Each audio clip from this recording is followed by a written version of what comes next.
What's really good, my people? Welcome into Buckets, Action Network's daily NBA betting podcast. We're in the workshop Wednesday, NBA slate, and the regular crew is with me. I am your host, Sean Little. J Money is money, of course. AC Analytics Capper. Wednesday, NBA slate. We are presented by BetMGM, the king of sportsbooks. Go download the Action Network app. Everything you need is in that app. Super Bowl is on the way. Tons of props, tons of breakdowns on that Chiefs-Niners matchup. And of course, as we close out this NBA first half, as we go into the break, tons of info there. Go check out our guy Joe Delera. Absolutely piping hot in the props market. You know how we do. We give you our best bet. We give you the cap. We get you guys out of here. J Money, it's money. What are you looking at for the Wednesday NBA slate? I'm looking at the New Orleans Pelicans plus 6.5. AC Analytics Capper, what are you looking at for the Wednesday NBA slate? I'm going to go with Golden State Warriors -1. I'm going to stay on the same tilt as AC. I'm going to go Sixers, Warriors over 237. All right, J Money is money. I'm coming right back to you. Before we hopped on, you saying I'm only looking at the dogs. I'm a dog, I'm a dog, I'm a dog, I'm a dog. J Money said he's the dog catcher right now, so he went with the Pelicans plus the points. Why here? Why this spot against the white hot Clippers? Yeah, if y'all ever seen Friday, man, I'm going like Uncle Willie over there, man. I'm only looking at the I'm only looking at the dogs right now, but Clippers. I mean, this team has been red hot. I do think that they got a little lucky versus the Atlanta Hawks. Obviously, the Hawks don't play a ton of defense, but they were supposed to drop that game, man. They did end up getting it done. I mean, I'll tell you right now, the Clippers look like they want to go to the NBA Finals. They look like they could be sneakily the top team in the West, but this is a horrible spot for somewhat of an older team. This is the first game back at the house after a 7-game road trip here, so always a fade spot here. Are they red hot? Yes, but are they going to win every game for the rest of the season? No. I like the Pelicans in this spot. Obviously, I do need Zion in this game. He's questionable. They've been listing him questionable every game. Some games he plays, some games he doesn't. But this is a spot play here for me on the Pelicans. I think this team can match up with the Pelicans here. This is a revenge spot as well. They did just lose 111-95 at the house on January 5th. And like I say, full squad out there. I really think the Pelicans can match up with these guys, man. This is a horrible spot to be laying points with the home team here. I know power rating wise, they have to make them a favorite. But if you look at the spot, like I am a spot better in the NBA. This is not a spot that I'm laying points with the team coming back home from a 7-game road trip here. So I will make a small play on the New Orleans Pelicans here, plus the 6.5. If you wait till game time, you might even get a +7 here. But I like the Pelicans to keep this game close, if not win this game outright. AC, any thoughts? Because New Orleans has been a little bit of up and down. Brandon Ingram went crazy the other night, kept him afloat there. What do you think about the play? I like it. I kind of like the Pelicans in the first half a little bit more. The Clippers are coming off a 7-game road trip, so they're coming back after basically 2 weeks. They're playing in Los Angeles, back home again.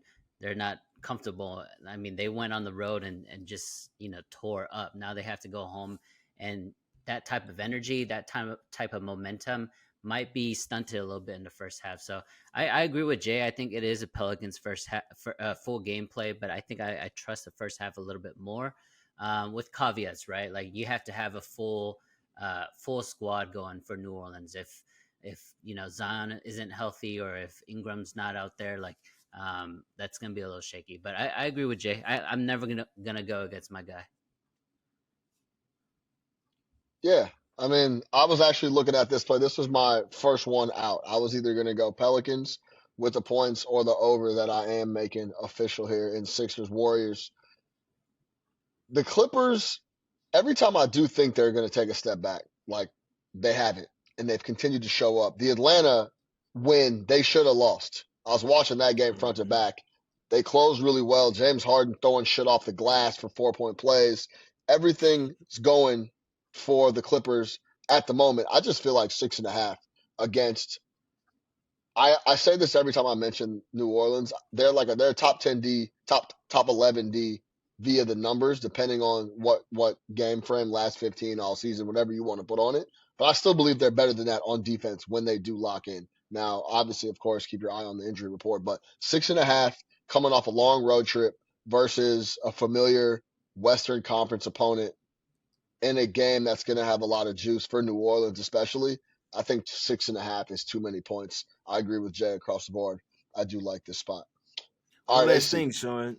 One Yeah. last thing, Sean. This is their 8th game in 13 days as well. For a bit of an older team, that shit starts to catch up with you, man. So I know it doesn't really seem like a lot, but 8 games in 13 days. These guys went to Toronto, Boston, Cleveland, Washington D.C., Detroit, Miami, Atlanta. They've been literally traveling all over the United States, and they're coming back from Atlanta, going to L.A. as well, flying over 3 time zones. Some tells me that the Clippers might run out of gas here, but I also agree with AC that it could be a first half and full game spot for the Pelicans here. Yeah, AC, is that also why you were leading that first half? Just the amount of rigor the Clippers have been going through? Yeah, it's just something that I've picked up, the last couple seasons. If you like a spot, especially fading a team that's been on the road, whether it's a, back to back on the road, whether they're coming back from a road trip, I like the first half. I think it's a little more predictable in my opinion, because the Clippers can get hot in the second half, right? With that great defense, they still have the talent there. So I don't know. I like the first half. I played 2 first halves tonight, went 2-0. Maybe I'm just feeling the first half right now.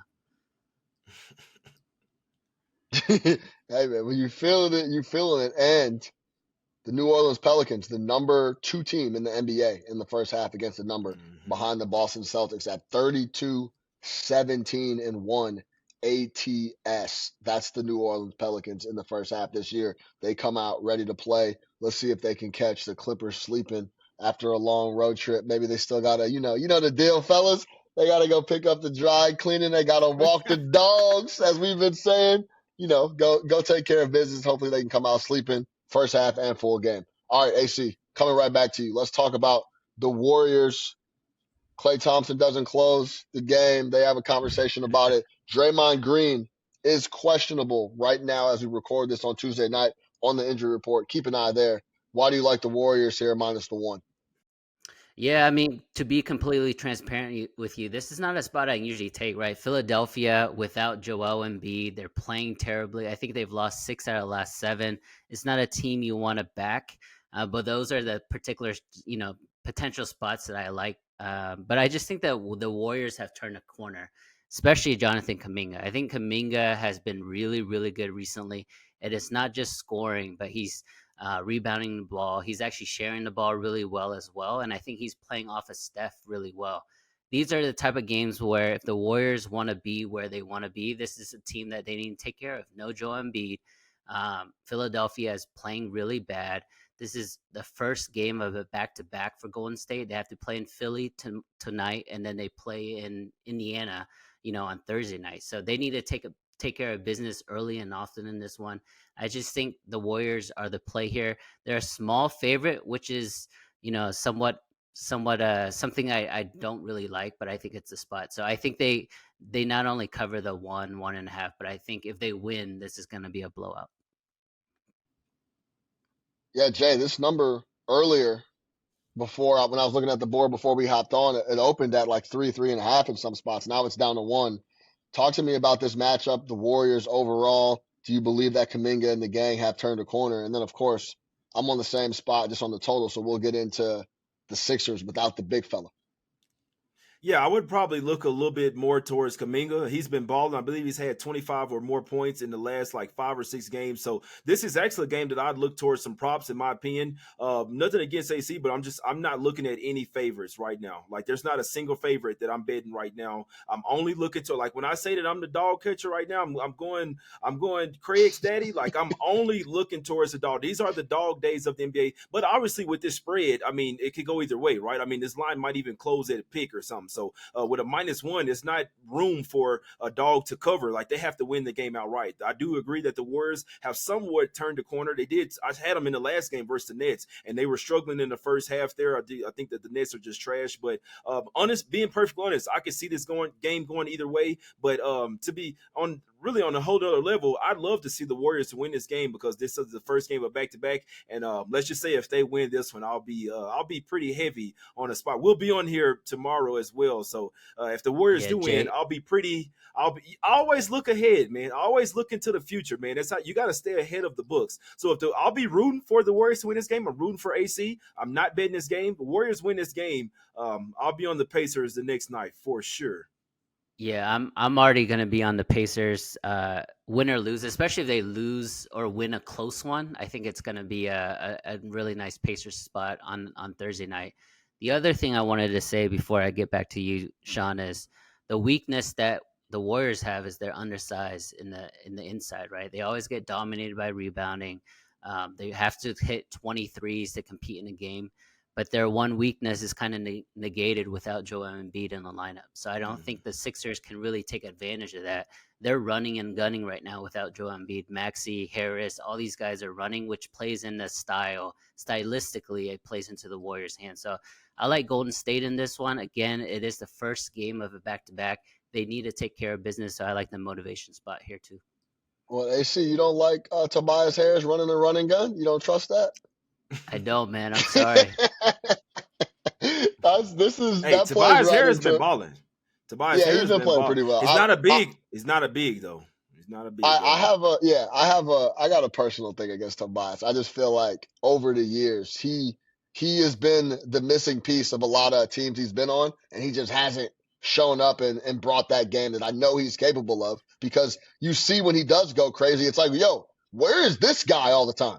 How come You this know guy what it doesn't show is? up every single night? Talk to me. You know what? You know what it is, Sean. And I agree with you. I think he's one of the most overrated players in the NBA. This year, this is the last year of his contract, and he's playing for a contract, whether it's with the Sixers. So it makes sense now, don't it? These guys care It about their money. does. So It he's in a does. contract year. This is the last year of his contract. So whether he's playing for the Sixers or somebody else, that's the reason why he's trying to ball out. But I perfectly agree with you there, Sean. He was one of the guys who was like, this guy gets paid way too much money, but he's actually earning it this year. They Yeah, just need to no question. reunite Bobby and Toby. That was peak Tobias Harris, in my opinion.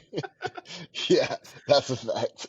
All right, so all this talk leads into my play. I'm gonna go over 237 in Warriors Sixers.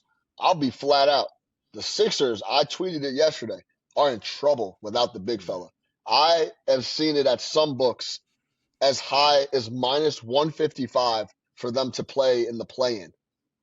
So, in other words, they're getting ready to drop 3-4 slots into that 7, 8, 9 range potentially. Orlando, potentially Miami could get it together and move up. But overall, they have been playing terribly. They've lost 6 of 7. They just don't have it. Now, going back home, this feels like a must show up spot against the Warriors, who I agree, fellas, have turned the corner a bit and are starting to put it together a little bit. Clay, yeah, you're not finishing a game because you're not supposed to be finishing anymore. It's just what it is. It's a very tough pill to swallow, Hey, but props to he's not Steve their Kerr, best man. option to close. Yeah, facts. Yeah, props So to Steve Kerr. once Steve made that decision and things like that are starting to happen, and they're playing better ball overall. So combined with Philly losing 6 of 7, going home, it just feels like a must show up spot against the Warriors. And the Warriors playing really well. I believe this number is too short. I believe this game is going to be in the 240s. Overall, Philly has been the best over team in the NBA. And you want to talk about the last 14. They're 10-4 to the over the last 14. The Warriors are 11-5 to the over in their last 16. If you go and start looking at and talking defensive rating over the last 15 games, both of these teams bottom half of the 20s, mid 20s on defensive rating last handful of games, especially when Joel Embiid goes out. They had absolutely no answer down there for anybody. Now, combined with all that, they've been over teams all year. Now combined with Joel off the floor, combined with potentially Draymond not going, I like the over in this spot, 237. I think Philly shows up. I'm not sure if they're going to win. I think it's going to be tight. I think it's a good sign for the over that it opened at +3 and is now down to +1 on the Philly side. I expect a competitive game. I expect ball to be going in the bucket because it has been frequently when you play both of these teams, with Philly needing to show up and Golden State not playing D and turning the corner overall offensively and not having to deal with Joel by the basket. I like points in this matchup. I'm going to go over 237 in this game. J Money is money. Any thoughts?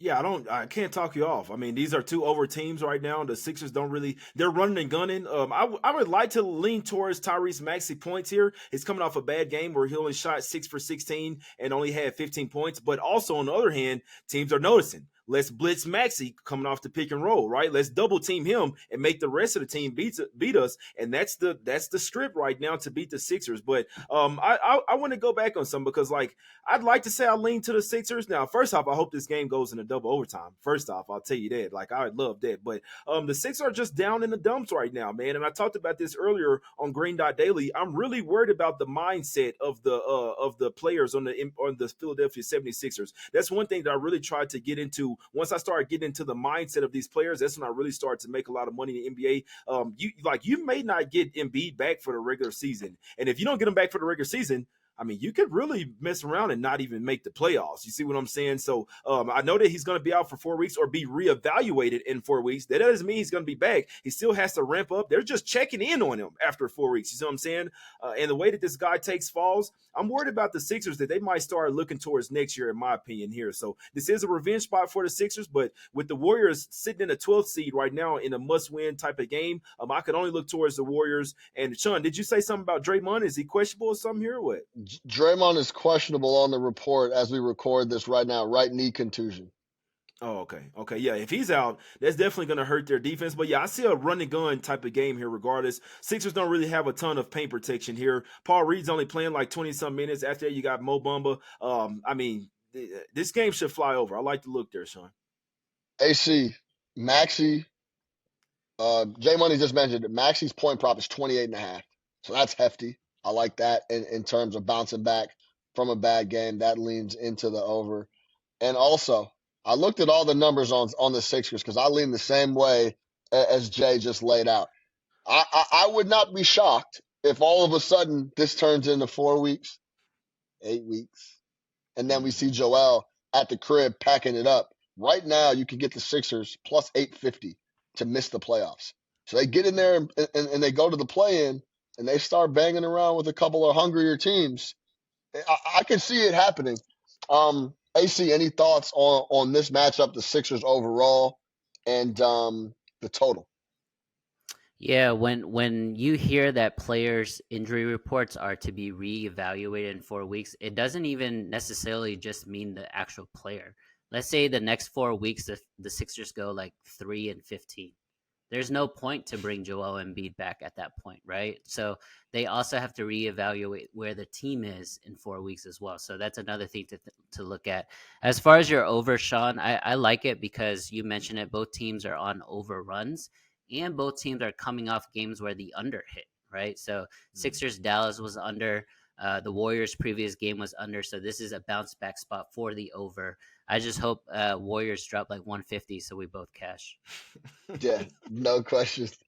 All right, let's get you guys out of here. To recap, AC, the analytics cappers on the Warriors, -1. J Money is money. Dogs only. Dog catcher, Pelicans, plus 6.5. I am on the over in Sixers Warriors, over 237. For J Money is money. For AC, the analytics capper, I am your host, Sean Little. We are presented by BetMGM, the king of sportsbooks. Go download the Action Network app and tell a homie to tell a friend to download the Action Network app. This crew is back tomorrow.